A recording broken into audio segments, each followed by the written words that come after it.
บายดีมื้อนี้น้องจะมาอธิบายเกี่ยวกับวิธีการนับกำมะจรแม่นการเต้นของเส้นเลือดในร่างกายและกำมะจรมันจะเต้นคู่กันข้ามกับหัวใจนะก่อนอื่นเราก็ต้องมีเครื่องจับเวลาที่เดินได้ดีแล้วก็ก่อนอื่นเราสิเอา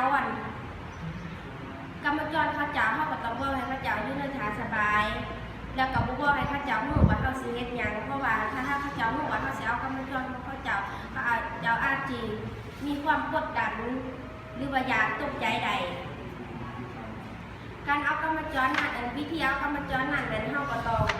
ได้ใส่มือของเฮาเองนี่เนาะคือนิ้วชี้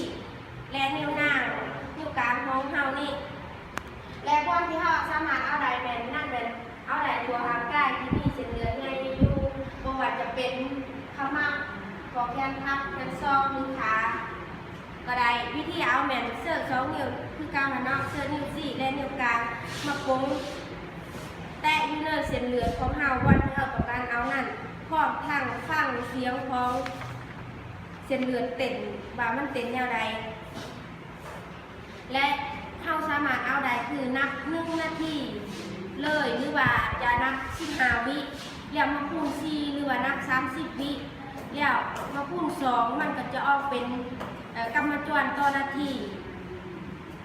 กำมะจรของคนเฮานี่ปกติเด็กน้อยเกิดใหม่แม่นกำมะจรจะเต้นระหว่าง120ค่ะ140เถื่อต่อนาทีเด็กน้อยแม่น90 520เถื่อต่อนาทีผู้ใหญ่แม่น70 80เถื่อต่อนาทีผู้เฒ่าแม่น60 90เถื่อต่อนาทีเด็กที่อยู่ในท้องแม่น140 560เถื่อต่อนาทีส่วนผู้ที่มีกำมะจรต่ำกว่า60เถื่อต่อนาทีหรือสูงกว่า100เถื่อต่อนาทีแม่นผู้นั้นคือว่าจับอยู่